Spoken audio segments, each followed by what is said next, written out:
Si vous avez beaucoup d'argent, grâce à Dieu, vous n'aurez pas d'aide. Le coût de quelqu'un de médicalisé, donc c'est les coûts les plus importants, aujourd'hui est de l'ordre de 15 à 18 000 shekels par mois. Israël, comment ça marche ? Vous allez adorer comprendre Israël. Alain Haas, bonjour. Bonjour. On est ravis de vous accueillir parce que nous allons parler d'un sujet important qui intéresse de très près beaucoup de nouveaux immigrants, notamment ceux qui ont immigré avec leurs parents souvent âgés. Nous allons parler des maisons médicalisées en Israël. Alors juste pour dire quelques mots sur votre parcours, vous êtes ancien directeur de l'hôpital Tiferet Banim, de Netanya, hôpital gériatrique, avec plus de 220 lits, donc vous avez beaucoup d'expérience en la matière et en plus vous conseillez gratuitement aujourd'hui les gens qui ont envie de trouver une maison de retraite ou une maison médicalisée. Alors déjà, je pose la question, c'est quoi une maison médicalisée ? Dans le cadre de la gériatrie, il y a, en gros, 3 catégories.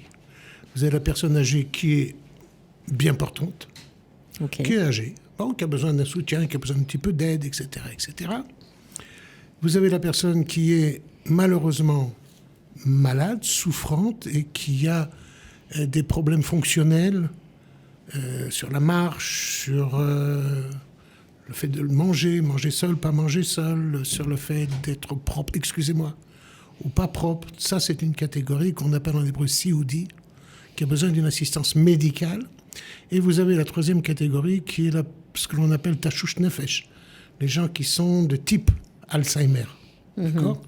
Sont en gros les 3 catégories de gens du 3e âge. Les malades, grâce à Dieu, ne représentent environ 20% de la population âgée. Les autres, jusqu'à 120 ans, terminent leur vie gentiment. Voilà. Donc il y a ces 3 catégories de maisons qui s'adressent aux personnes, à nos adultes. Alors, quand on dit maison médicalisée et maison de retraite, est-ce que c'est la même chose ? J'imagine qu'il y a aussi des maisons de retraite médicalisées. Non, maison de retraite, c'est comme je vous disais, quelqu'un qui est correct, qui est bien. Qui n'a pas besoin de soins médicaux. Il y a une présence, il y a toujours obligatoirement par rapport à la loi, une présence d'une infirmière 24 heures sur 24, présence d'un médecin un certain nombre d'heures par semaine de façon légale. Ça, ce sont les maisons non médicalisées. Maintenant, les maisons médicalisées, ce sont des hôpitaux gériatriques avec un contrôle du ministère de la Santé. Donc ça veut dire qu'on est, placé dans un hôpital, en gros. Pour les personnes qui sont sioudi, oui. Maintenant, il y a quelque chose qui est très remarquable en Israël, c'est le traitement de la personne âgée. C'est fait d'une façon, à mon avis, tout à fait remarquable. Autant, parfois, on a des critiques à faire sur l'administration israélienne et sur ce qui nous entoure. Autant ce que moi, j'ai eu le privilège de vivre avec les gens du 3e âge, c'est quelque chose de remarquable. Alors, ça veut dire quoi, c'est quelque chose de remarquable ? Quelle est la différence avec ce qui existe en France, par exemple ? Je ne sais pas tellement la France, mais je sais que les contrôles dans les maisons de retraite médicalisées et non médicalisées sont permanentes. Contrôle de l'État, contrôle des services sociaux, contrôle des médecins, contrôle des infirmières, contrôle de tout ce que vous voulez, tout est contrôlé, y compris le poids du morceau de poulet que l'on va donner à manger à la personne âgée. C'est un contrôle permanent, c'est une surveillance permanente. Et s'il y a des maisons qui sont déficientes, par honnêteté ou moins, il y a des autorités à qui s'adresser qui réagissent immédiatement. Il n'y a pas de laisser-aller dans le traitement. On ne rigole pas avec les personnes âgées. Ça, c'est vraiment quelque chose de remarquable en Israël. D'accord.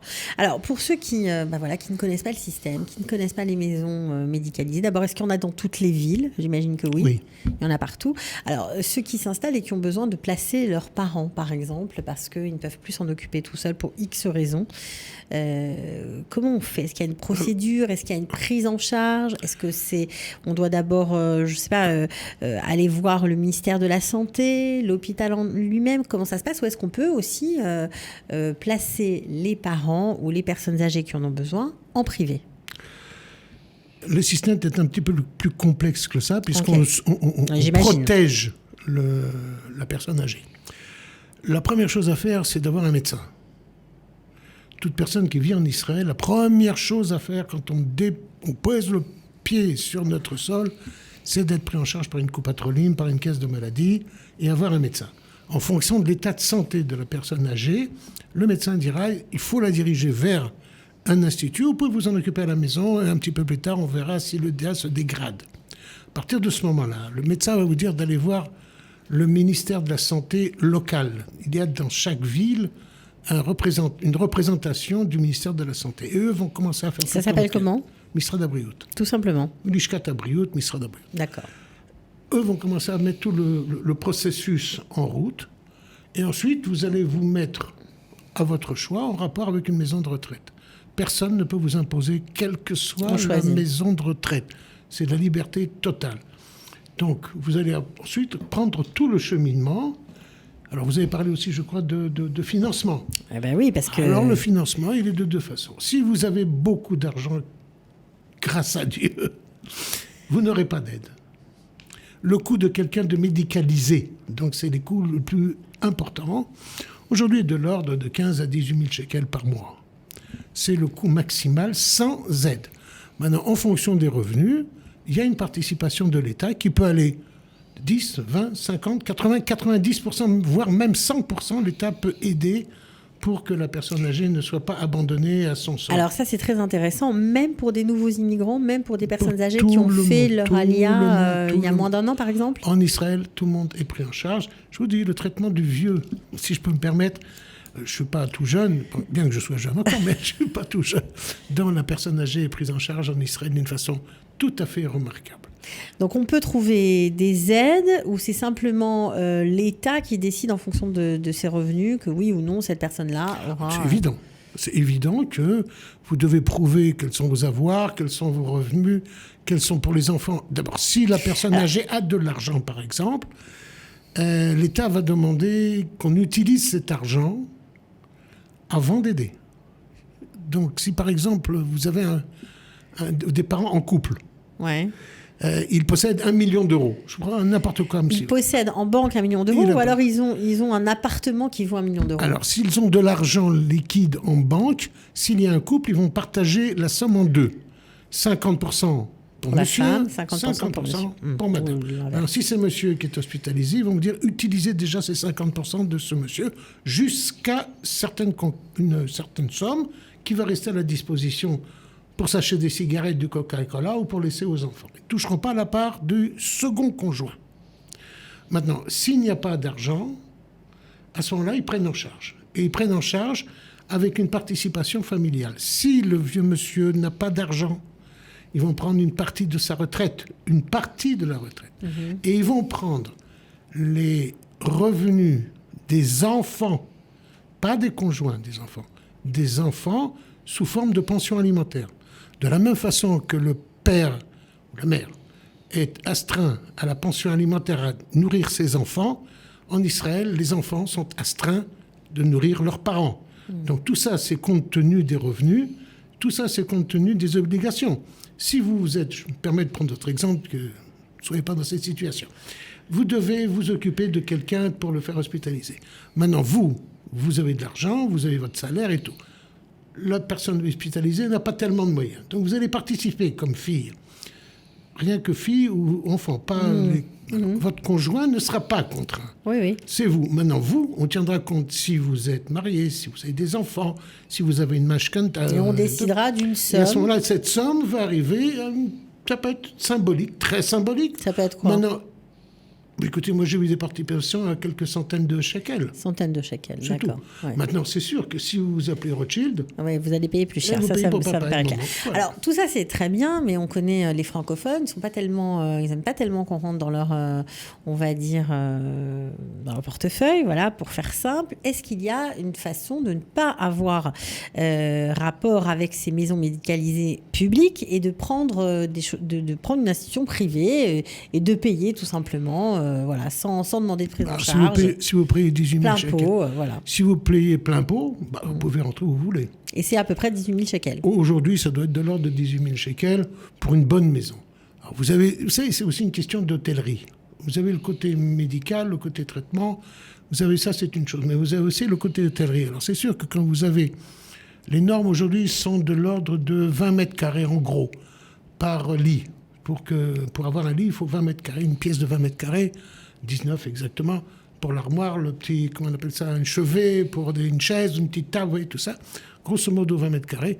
Bon, maintenant, il y a une douche, un par chambre, 2 par chambre, tout ça, ce sont des normes qui sont données. Rien n'est laissé au hasard ni à votre jugement. Tout est institutionnalisé et contrôlé. J'ai assisté, moi, à la construction d'une maison de retraite. Alors, c'était très amusant et intéressant. Parce que les architectes allaient demander l'autorisation au ministère de la Santé pour pouvoir continuer à avancer sur le projet de l'habitat. Non, Israël, c'est vraiment sérieux dans ce domaine. Alors, est-ce qu'il existe des maisons médicalisées francophones ? Non. Est-ce que c'est un manque en Israël ? Non. C'est la seule chose qu'il y a, c'est que dans certaines villes où il y a beaucoup de Français, on essaye toujours de faire que dans le personnel, il y ait des parlants français. Une unité médicale est de 36 lits. C'est la norme. Donc le personnel est pour 36 lits. Maintenant, s'il y a par exemple 30 lits, c'est la même quantité d'employés. L'État ne connaît pas de différence. Bon, il faut tomber bien plus bas pour qu'il y ait moins d'infirmières ou des choses comme ça. Donc, pour avoir cette quantité d'employés, on ne peut pas jouer sur le prix. Les frais sont énormes. Tenir une maison, c'est une dépense. Maintenant, je vous parle de Koach Adam, de main-d'œuvre. Maintenant, il faut parler de l'amortissement de la construction. Il faut parler des repas. Vous savez qu'un repas, il y a 3-4 ans de cela, une journée de manger, je ne parle pas de médicaments, rien que la nourriture, était de l'ordre de 38 shekels par jour par vieillard. Alors, pour toutes les dames qui font leur cuisine, vous savez ce que ça représente, 38 shekels par jour par personne. Ouais, c'est beaucoup d'argent. C'est de l'argent. Pourquoi ? Parce que quand on donne un morceau de poulet, il faut que le poids du morceau de poulet, il pèse le poids. Parce que quand le contrôle arrive, si vous n'avez pas le poids, vous prenez votre amende. Tout simplement. Donc, pas de maison médicalisée francophone, mais du personnel. Excusez-moi, il faut qu'il y ait un certain nombre de Français. Par contre, excusez-moi... Alors, à partir de combien de personnes françaises hospitalisées on embauche, par exemple, une aide-soignante française ou une infirmière française ? Alors là, nous discutons avec les directions des maisons. Si dans une unité médicalisée, j'ai 5-6 francophones, je vais voir le directeur et je lui dis, écoute, sois gentil, mets-moi une métapellette, comment on appelle ça ? Une aide-soignante. Une aide-soignante. Française Ou une infirmière. Moi, j'avais dans mes équipes, j'avais non seulement des aides-soignantes, mais j'avais même un médecin belge, donc qui parlait parfaitement français. Donc ça aide énormément. Oui, mais ça aide. Ça aide dans la communication. Bien sûr. Maintenant, vous savez, pour aider les familles, n'importe qui peut aider. Donc, employer des Français pour une unité où il n'y a pas suffisamment de lits français, ça sert à rien. Il court à la faillite. Alors, ça, c'était une de mes questions. Maintenant, on a parlé des maisons médicalisées. Est-ce qu'il y a des maisons de retraite francophones ? Non, pas à ma connaissance. Est-ce que vous pensez que ça, ce serait peut-être une bonne chose ? Ça pourrait être une bonne chose, mais je peux vous dire que personnellement, si des gens veulent voir, comme j'avais essayé avec des amis. Il y a beaucoup de gens qui essaient, c'est pour ça que je vous pose la question. Ouais, personne n'a jamais réussi. Ça n'a pas marché pour l'instant. Ça n'a pas marché parce qu'un investissement est un investissement énorme. Et il faut que ça soit rentabilisé rapidement, puisque sinon vous avez votre personnel qui est là.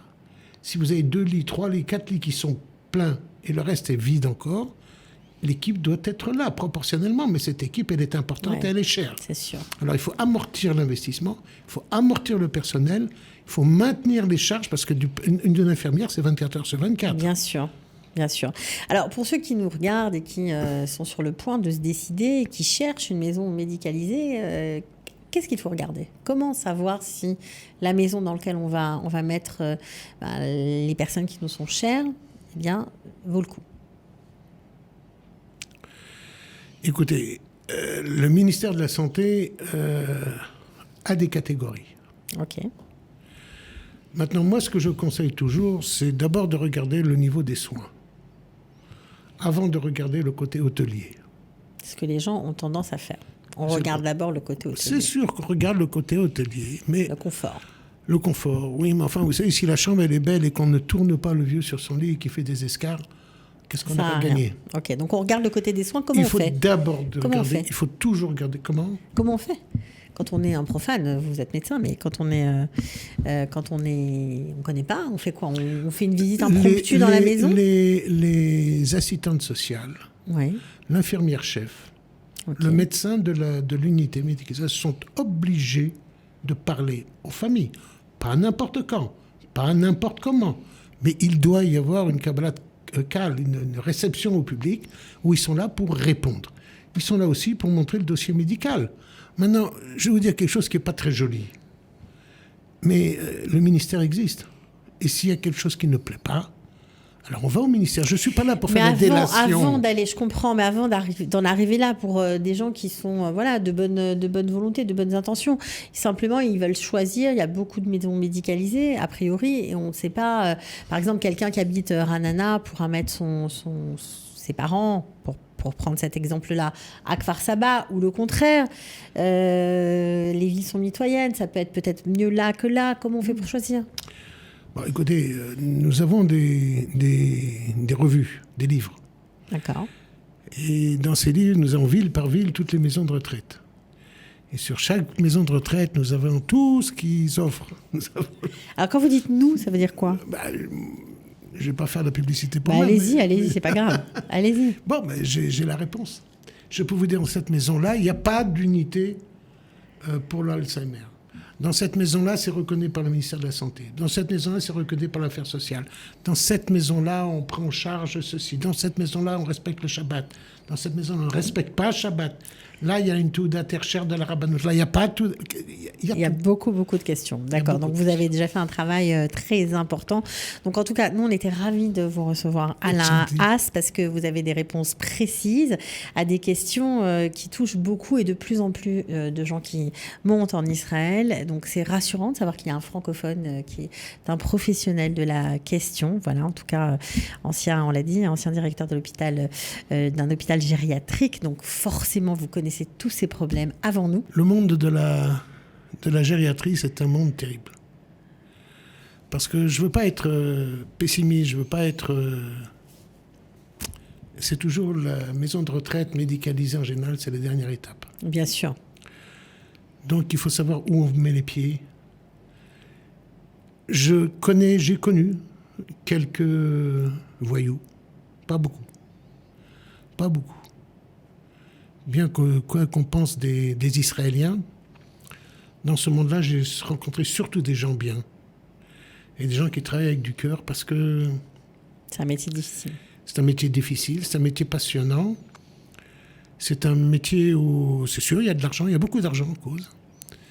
Mais on ne peut pas rester insensible à des histoires de vécu, des choses bien comme sûr. Ça. Je vais raconter une petite histoire si vous me donnez encore une petite juste pour minute. Terminer, allez-y. Un jour, la police m'a emmené un monsieur, un vagabond, un clochard. Et il était sioudi, c'est-à-dire médicalement dépendant. Il ne nous adressait pas la parole, il était complètement sauvage, agressif. Pour le doucher, j'ai envoyé 2 hommes pour le tenir, c'était quelque chose d'horrible. Et ce monsieur ne nous adressait pas la parole. À l'époque, je fumais. Et il s'asseyait devant mon bureau. Et moi, je sortais du bâtiment pour fumer dehors.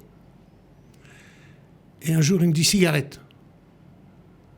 Ah, c'est lui qui m'adresse la parole. Et je lui dis « Roman », c'était son prénom, c'est Roman Evracha.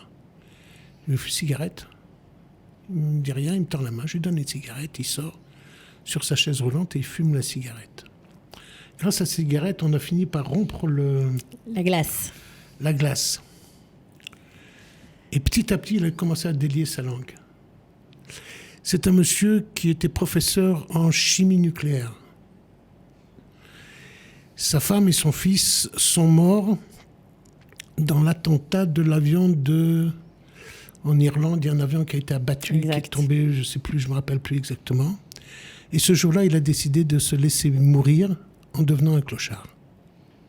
Voilà. Il a vécu. C'est sûr qu'il faut savoir voir. Et il a vécu encore avec nous 4 ans ou 5 ans. 4 ans avec vous. 4 ans ou 5 ans, voilà. Ouais. Ça fait plaisir. Ouais, c'est pas le mot exact. Enfin, c'est ce que nous ressentions tous. Toute l'équipe. D'avoir été utile. D'avoir été utile. Et puis le sourire des familles, le sourire des gens, des choses comme ça.